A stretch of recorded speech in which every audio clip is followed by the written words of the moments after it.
the heights from which I fell. But I have grown fond of it. It encapsulates well who I've become.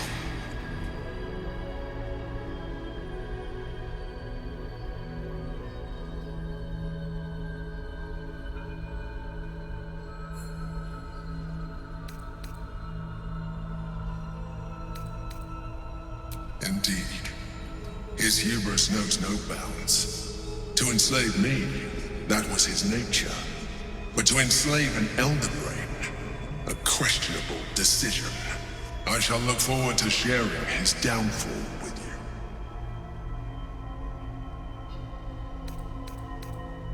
Prince Orpheus, son of the first leader of the Githyanki. Orpheus? Impossible! He was slain by Justil Kithrak himself. Quite possible, I assure you. His power has been the source of your continued protection against the voice of the Absolute. The power to disrupt hive mind communication. It is the same power that enabled Orpheus, his mother, to bring about the fall of the Illithid Empire eons ago. A power she passed on to him, and that I leveraged for you. When Orpheus' mother left, a usurper took her place. Vlaakith declared herself queen of the Githyanki. Vlaakith wanted his power, but Orpheus rose against her, and so she sealed him and his honor guard within this prison. Bound by infernal chains, Orpheus could never leave. Bound by duty, his guard never would. They were close to breaking my honor, Prince. And if they had succeeded, we would be lost. I am relieved. You have embraced your potential enough that you could help me eliminate them. Alone, Orpheus will be much easier to control.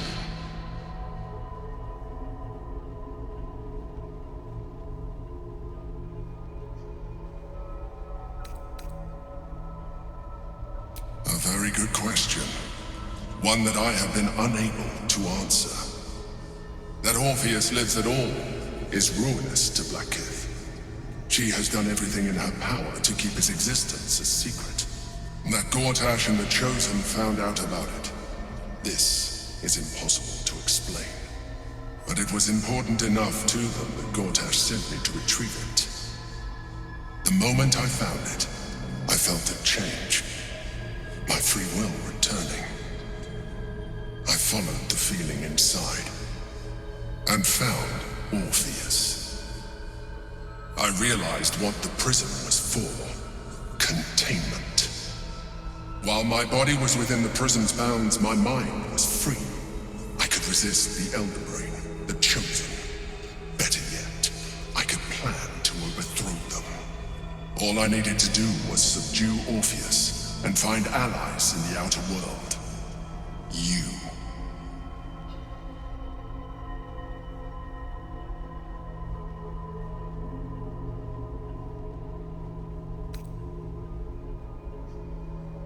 That would be a terrible idea. The moment he is free, he will attack you. Your only defense would be to kill him, and in so doing, he would doom us both. Even though he is subdued, you feel Orpheus's revulsion, a pulsing hatred that cannot be contained. The Emperor is telling the truth. To him, you are just another wretched Illithid. You carry a tadpole. As far as Orpheus is concerned, you are already a Illithid, a sworn enemy, just like me.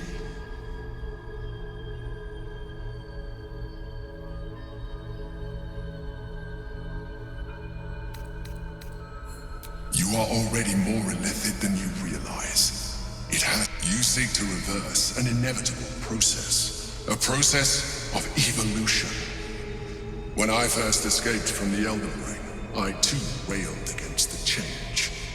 But the longer I have inhabited this form, the more it has grown on me. Even if my original body remained intact after I transformed, I would not return to it. Doing so would only impose limitations. As an Illithid, I have far surpassed who I ever was before. You too should embrace this change.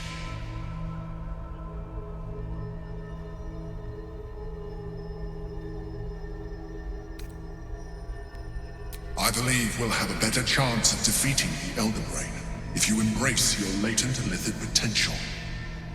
I've been studying you for a while now. I believe I can trigger the next stage of your tadpole's life cycle. You have seen what I can do. Imagine yourself with the same strength, the same intelligence, the same... If you let me, I can evolve you.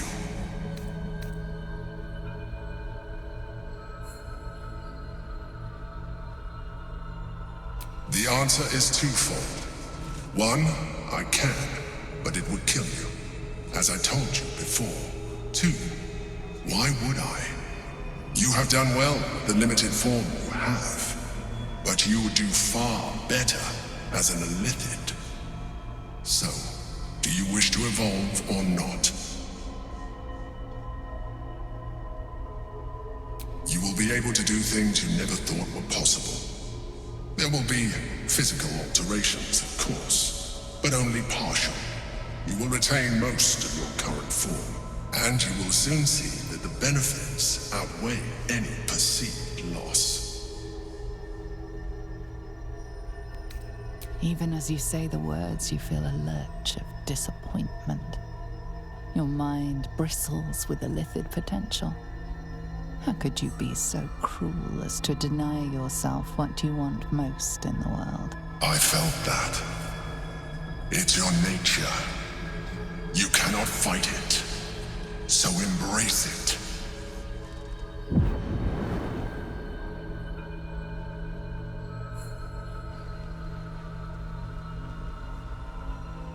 It wants to evolve, but it cannot do so alone. It must commune with another.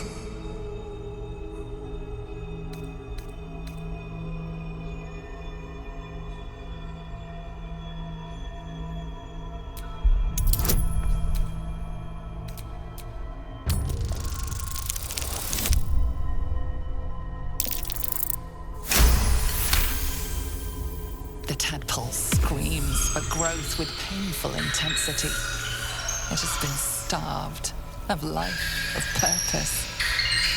It welcomes your probing like a void waiting to be filled. If you let it, it will evolve you, just as the Emperor said.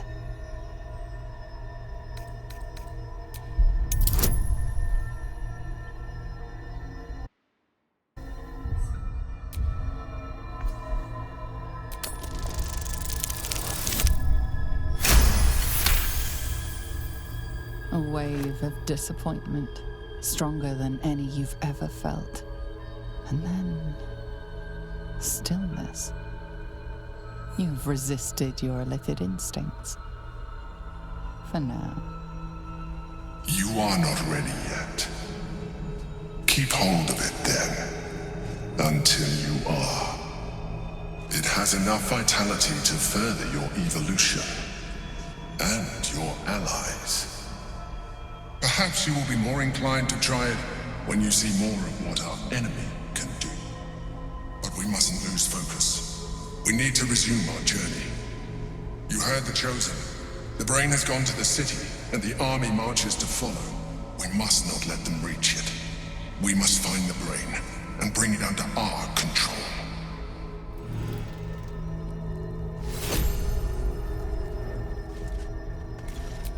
Not a good time.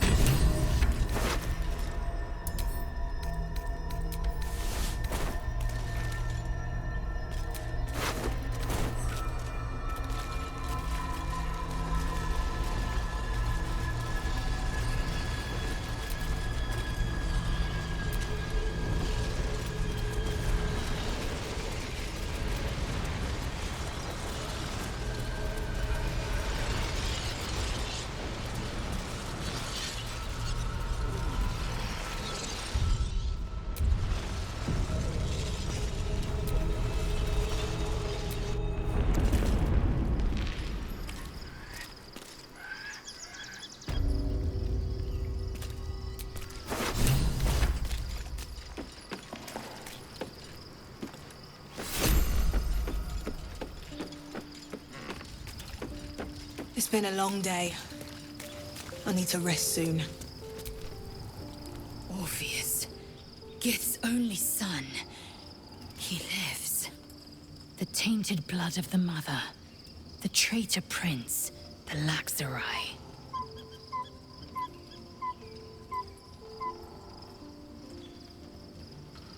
He sought Vlakith's head in a Geich ploy for her throne.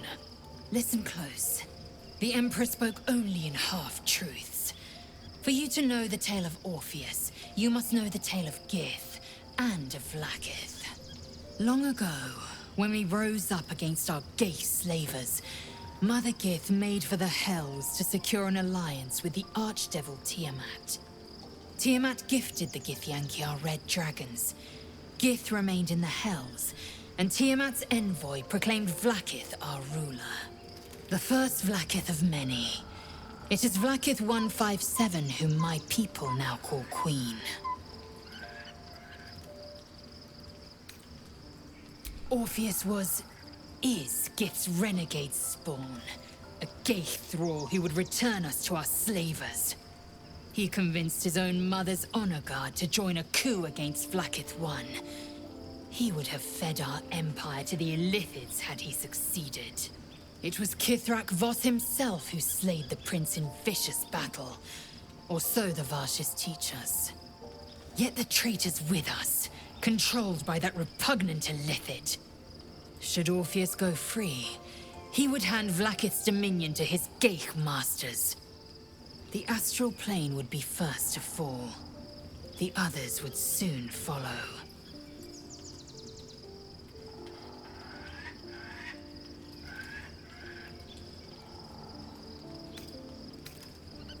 We find a way to enter the prism and slay Orpheus. He is a Geich puppet cloaked in Githyanki's skin, and the most powerful mind master known to my people. One word from his scheming lips and the people would doubt. 2 words and they would rage. 3 words and they would bow to the false prince. The Githyanki would be slaves once more, and one by one, the plains would fall to the Geich.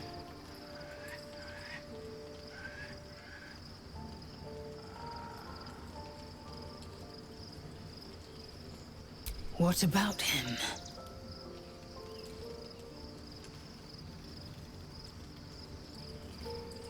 Chuk. I'm embarrassed you'd fall for such an obvious trick. You probably believe the Illithid's twaddle about Vlakith usurping Gith's throne as well. The astral prison contains not 1, but 2 atrocities. They will use you and abuse you at every opportunity. There is one truth, Vlakith's truth. Everything else is apostasy.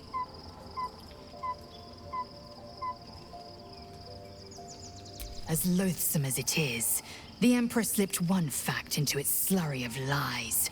Orpheus can disrupt a Geich hive mind. One talent of many that drove the Illithids to enthrall him. The prince is a powerful shield and a powerful weapon. Vlakith was no fool. Why destroy a weapon like that when you can contain it in a relic and keep it for yourself?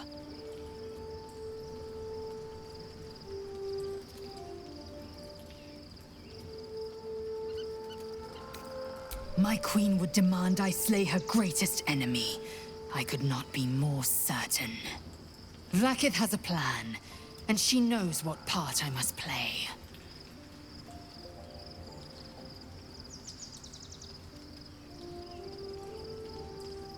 And she cannot reward me if I hand the Empire to the Illithid thrall called Orpheus.